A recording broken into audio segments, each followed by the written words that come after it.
धन्यवाद। धन्यवाद। माननीय सदस्य श्री अखिलेश यादव जी।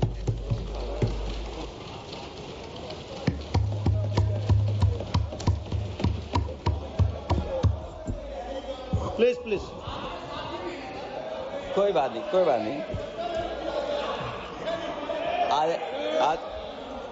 अरे नहीं, आदरणीय सभापति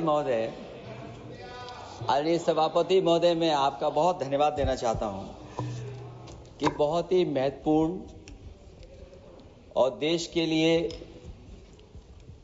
और बड़ी आबादी के लिए भारतीय जनता पार्टी की सरकार में एक और बिल आया है, क्योंकि मेरे से पूर्व में जो हमारे साथी बोले हैं वो माननीय सदस्य हमारे साथ नहीं, लेकिन मैं उनके बहुत सारी बातों से सहमत हूं।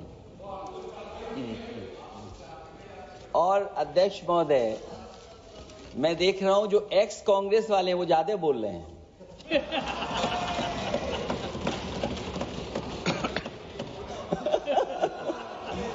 आदरणीय अध्यक्ष महोदय,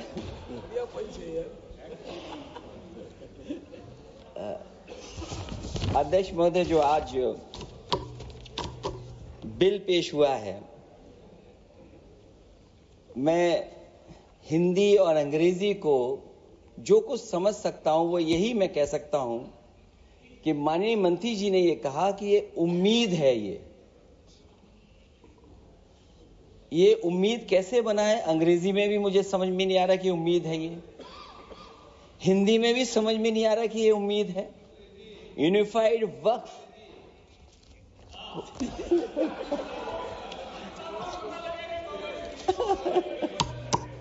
अध्यक्ष महोदय, यूनिफाइड वक्फ मैनेजमेंट अध्यक्ष महोदय, मैं समझ सकता हूं कि मैं वो बात छेड़ना नहीं चाहता था, लेकिन क्या करूं, मजबूरी है अब।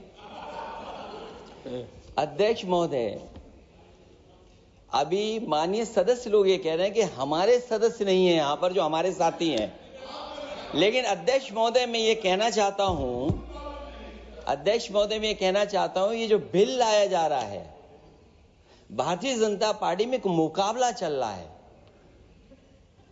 भारतीय जनता पार्टी के अंदर मुकाबला चल रहा है कि खराब हिंदू कौन बड़ा है। और ये बात अध्यक्ष महोदय मैं ऐसे ही नहीं कह रहा हूं। जो पार्टी ये कहती हो कि दुनिया की सबसे बड़ी पार्टी है, अध्यक्ष महोदय वो अपना राष्ट्रीय अध्यक्ष नहीं चुन पाए अभी तक। अध्यक्ष महोदय, भारतीय जनता पार्टी क्या है?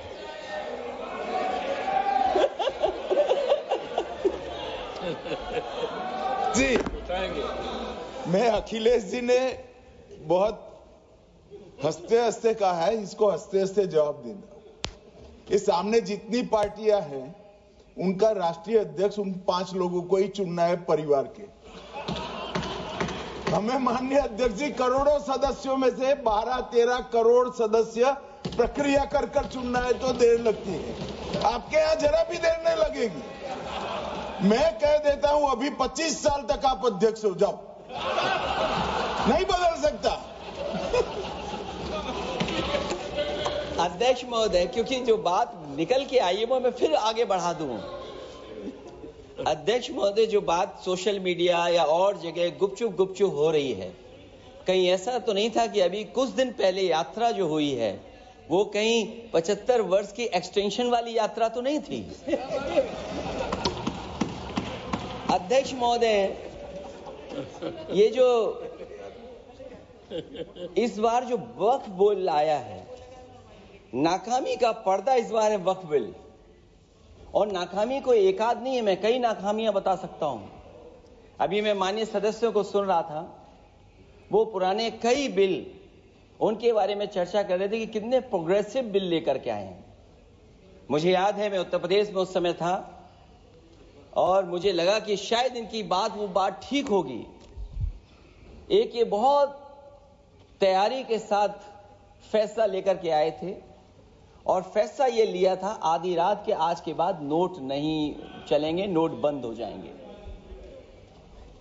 अध्यक्ष महोदय, उस नोटबंदी नाकामी के बारे में भी तो चर्चा हो जाए कि अभी भी न जाने कितनी जगह पर कितना रुपया निकला जा रहा है, कितना निकल करके आ रहा है।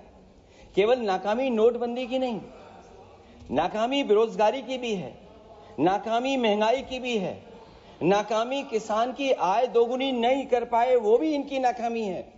मुझे याद है एक माननीय मंत्री जी पूरे देश की नदियों के बारे में बीओडी बता रहे थे, लेकिन माननीय मंत्री जी ये भूल गए कि उनके शहर में, उनके क्षेत्र की जो नदी है उसकी बीओडी क्या है। गंगा क्या साफ हो गई, यमुना क्या साफ हो गई, स्मार्ट सिटी क्या बन गई, क्या गोद लिए हुए गांव इन्होंने गोद से उतार दिए, उनकी क्या दुर्दशा है। इसलिए मैं कहना चाहता हूं, ये नाकामी का पर्दा इस बार वक्फ बिल बना है और सबसे बड़ी बात तो यह है कि जिसके लिए फैसला होना है उसकी बात को अहमियत न देना भी नाइंसाफी है। अध्यक्ष महोदय, नाकामी केवल यहां तक नहीं है और भारतीय जनता पार्टी क्या है, मैं केवल एक पुरानी घटना याद करता हूं। एक बार फैजाबाद अयोध्या में एक कार्यक्रम था, उसमें बड़ी तैयारी की गई थी और तैयारी के साथ कलाकार बंबई से बुलाए गए थे। हो सकता है वो सहमति दिल्ली से ना रही हो, केवल लखनऊ की सहमति से हो रहा हो कार्यक्रम। और जब कार्यक्रम की पूरी तैयारी हो गई, भगवान श्री राम बनकर के कोई आ गया, लक्ष्मण बनकर के कोई आ गया, मां सीता भी बनकर के कोई आ गया, हनुमान जी और भगवान हनुमान भी बनकर के कोई आ गया। लेकिन जब लखनऊ से वो हेलीकॉप्टर उड़ा और अयोध्या पहुंचा तो सब लोग थे, लेकिन उसमें हनुमान नहीं थे।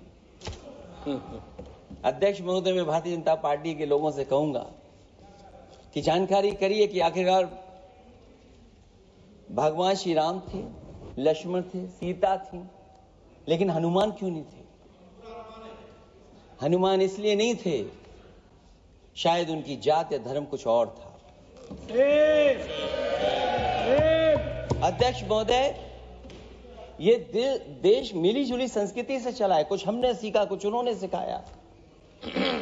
और जो लोग ये कहते हैं कि हम सबको बराबरी का हक देते हैं, अभी कुछ दिन पहले ईद निकली है। अध्यक्ष महोदय, वो परंपरा रही है, न केवल मैं जाता हूं बल्कि कोई दल का नेता ऐसा नहीं न जाता हो उस कार्यक्रम में शामिल होने। भारतीय जनता पार्टी के जो मुख्यमंत्री, उप मुख्यमंत्री, वो भी जाते हैं, उप मुख्यमंत्री, सभी धर्मों के नेता आते हैं। लेकिन पता नहीं इस बार क्या साजिश थी, षड्यंत्र था कि वहां पर कुछ पाबंदी लगी हुई थी। अगर किसी कारण पाबंदी लगी हुई थी तो बात समझ में आती है, लेकिन जब जानकारी हुई है, किसी को नहीं पता था कि पाबंदी क्यों लगी है कि आप नहीं जा सकते वहां पर कार्यक्रम में शामिल होने। क्या यही भारत है, यही संविधान हमें रास्ता दिखाता है? अध्यक्ष महोदय, मंत्री जी बताएं हमें, वो खुद भी माइनॉरिटी हैं, भगवान बुद्ध के रास्ते पे चलते हैं। भगवान बुद्ध का रास्ता दूसरा है। हम आपको अपना मानते हैं तब भी जब आप हमारे बहुत सारे ग्रंथों को नहीं मानते, तब भी हम आपको अपना मानते हैं। आप हमारे पुराणों को नहीं मानते हैं, आप हमारे उपनिषदों को नहीं मानते हैं, लेकिन सोचिए, हम हिंदू वो लोग हैं जो आपको स्वीकार करते हैं और गले लगा करके चलते हैं। अब मैं दूसरे धर्म पे नहीं जाऊंगा, कोई नाराज हो सकता है। मैं दूसरे धर्म के बारे में नहीं जा सकता, मैं केवल यही बताता हूं। और मैं उत्तर प्रदेश में, अध्यक्ष जी, जहां से आता हूं, मैं अपमान नहीं कर रहा हूं, मैं सच बोल रहा हूं। और ये बिहार के चुनाव में जो आप कह रहे हैं कि महिलाओं को 2 मेंबर बना दिया, इस बार मैं भी देखूंगा आगे भारतीय जनता पार्टी कितनी महिला लोगों को टिकट देंगे वहां पर।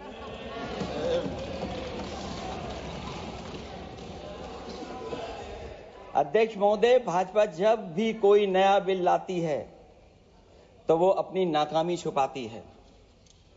भाजपा वाले मुसलमान भाइयों की वक्फ की जमीन चिन्हित करने की बात कर रहे हैं, जिससे महाकुंभ में जो हिंदू मारे गए हैं या खो गए हैं उनको चिन्हित करने की बात पर पर्दा पड़ जाए। अध्यक्ष महोदय, मुझे खुशी इस बात की कि हमारा धर्म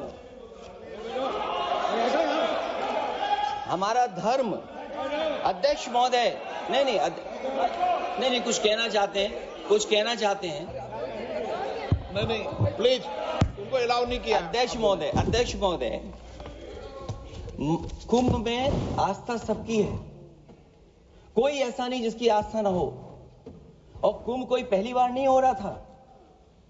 ये भारतीय जनता पार्टी के लोगों ने ऐसा प्रचार किया कि 144 वर्षों के बाद पहली बार महाकुंभ होने जा रहा है और लोग निकल पड़े। सरकार ने कहा कि हमारी तैयारी 100 करोड़ की है।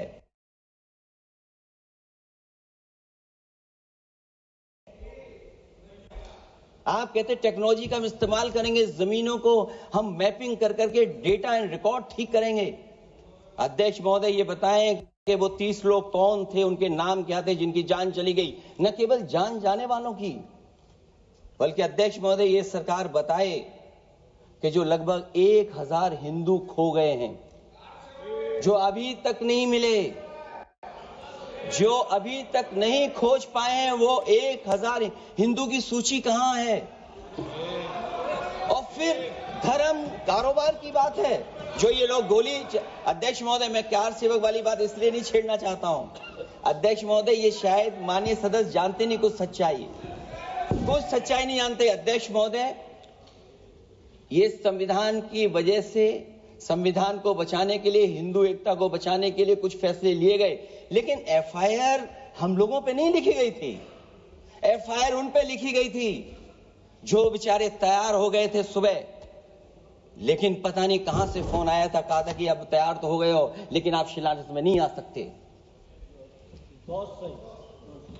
इसलिए बात को इधर से उधर नहीं में ले जाना चाहता। अखिलेश जी, जरा वक्त पे भी आ जाओ। वक्त पे आ रहा हूं। नहीं, वक्फ पे अध्यक्ष इसलिए आ रहा हूं क्योंकि वक्फ समझने के लिए भारतीय जनता पार्टी की सोच क्या है। और ये अध्यक्ष महोदय जब ये कह रहे हैं कि इससे कारोबार होगा, अध्यक्ष महोदय, धर्म की चीजों से कारोबार नहीं हो सकता। हमारे उत्तर प्रदेश के मुख्यमंत्री जी ने भी कहा कि कारोबार होगा। वो 30 की गिनती में उलझे हुए हैं, जैसे 30 मार खाए वो। उनसे पूछा कि जान कितनी गई, वो 30। उनसे पूछा कि कारोबार कितने का होगा, 30 गुणा 10,000 करोड़। सोचिए, कुंभ हमारा क्या कारोबार की जगह है? और फिर उसका कौन नापेगा, कैसे नालाएगा? और फिर हमारे माननीय मंत्री जी कह रहे हैं कि जमीन, चाहे वो रेलवे की हो, चाहे वो डिफेंस की हो, वो भारत की जमीन है। मैं भी स्वीकार करता हूं कि रेलवे की जमीन भी भारत की है, डिफेंस की भी जमीन भारत की है। क्या डिफेंस की जमीन नहीं बेची जा रही मंत्री जी? अध्यक्ष महोदय, क्या रेलवे की जमीनें नहीं बेची जा रही हैं? अध्यक्ष महोदय, केवल यहां तक नहीं, कितना हस्तक्षेप होता है। वक्फ भी भारत के, इसीलिए तो कहीं ना कहीं वक्फ की जमीन से, अध्यक्ष महोदय, माननीय मंत्री जी बताएं, और मुझे उम्मीद है कि जब जवाब देंगे तो बताएंगे कि वक्फ की जमीन से बड़ा मुद्दा वो जमीन है जिस पर चीन ने अपने गांव बसा लिए हैं, लेकिन कोई बाहरी खतरे पर सवाल बवाल न करे, इसलिए ये बिल लाया जा रहा है। और माननीय मंत्री जहां से आते हैं, जिस प्रदेश से आते हैं, कम से कम ये तो बताएंगे कि वहां कितने चीन ने गांव बसा लिए, घर बन गए हैं। अध्यक्ष महोदय, आपके माध्यम से सरकार गारंटी दे कि वक्फ की जमीन कभी भी किसी भी पैतरेबाजी से किसी और मकसद के लिए किसी और को नहीं दी जाएगी।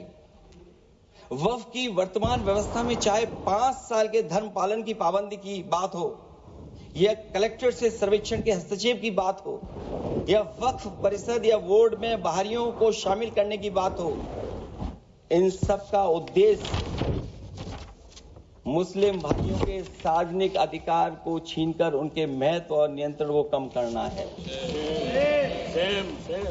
ट्रिब्यूनल के निर्णय को अंतिम न मानकर उच्च न्यायालय में लेकर जाने की अनुमति देना दरअसल जमीनी विवाद को लंबी न्यायिक प्रक्रिया में फंसाकर वक्फ भूमि पर कब्जों को बनाए रखने का रास्ता खोलेगा। सबसे बड़ी बात यह कि वक्फ बिल के पीछे की न तो नीति सही है न नीयत, ये देश के करोड़ों लोगों से उनके घर दुकान छीनने की भी साजिश है। भाजपा एक अलोकतांत्रिक पार्टी है, वो असहमति को अपनी शक्ति मानती है। जब देश के अधिकांश राजनीतिक दल वक्फ बिल के खिलाफ हैं, तो उसे लाने की जरूरत क्या है जो जिद क्यों कर रहे हैं सरकार। वक्फ बिल का लाना भाजपा की सियासी हट है। वक्फ बिल भाजपा की सांप्रदायिक राजनीति का नया रूप है। वो तो आपको काटेगा, और इसलिए काटेगा कि अध्यक्ष महोदय बाहर ये लिखते हैं सत्यमेव जयते, बाहर है लिखते सत्यमेव जयते, भाजपाई अंदर असत्य बात कहते। भाजपा वक्फ बिल लाकर अपने उन समर्थकों का तुष्टीकरण करना चाहती है जो भाजपा की आर्थिक नीति, महंगाई, बेरोजगारी, बेकारी और चौपट अर्थव्यवस्था से उसे छटक गए हैं। क्योंकि अध्यक्ष महोदय, जब से वोट में गिरावट आई है और खासकर उत्तर प्रदेश में भी, तब से भारतीय जनता पार्टी की कोशिश है कि अपना वोट कैसे संभाला जाए। ये वोट को संभालने के लिए बिल लाया गया है। भाजपा का लक्ष्य वक्फ की जमीनों पर है। इन जमीनों का नियंत्रण अपने हाथ में लेकर इन जमीनों को पिछले दरवाजे से अपने लोगों के हाथों में दे देना चाहती है। भाजपा चाहती है कि वक्फ बिल लाने से मुस्लिम समुदाय को लगे कि उन पर हक को मारा जा रहा है, वो उद्वेलित हों और भाजपा को ध्रुवीकरण की राजनीति करने का मौका मिल सके। क्योंकि अध्यक्ष महोदय, भाजपा का लक्ष्य यह है कि ध्रुवीकरण हो, क्योंकि वो जानते हैं कि ध्रुवीकरण जितना होगा उससे वो लाभ उठाने में आगे रहेंगे। तो ये वक्फ बिल जो लाया जा रहा है वो अपनी वोट बैंक को संभालने के लिए और समाज को बांट करके ध्रुवीकरण करके राजनीतिक लाभ लेने के लिए लाया जा रहा है।